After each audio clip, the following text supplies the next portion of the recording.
Welcome back to 3Dsurvey tutorials.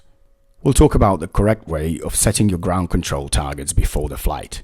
We need them for accurate 3D data in order for 3Dsurvey to automatically process model orientation. When you buy 3Dsurvey software, it comes with 10 ground targets made from durable plastic to cope with your everyday tasks. It's very important to set the targets properly to achieve end result with land surveying accuracy. I always print a Google map and assign approximate spots of control targets before leaving the office. There are two rules. First, try to place ground control targets as homogeneously as possible across the selected area.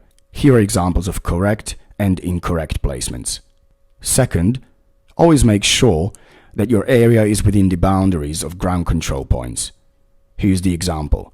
The minimum number of ground control points is 3, but you should always use more to have them serve as redundant measurements. To finish, measure ground control targets with GPS or a total station and start your flight. That's all for now. Have fun and thanks for watching.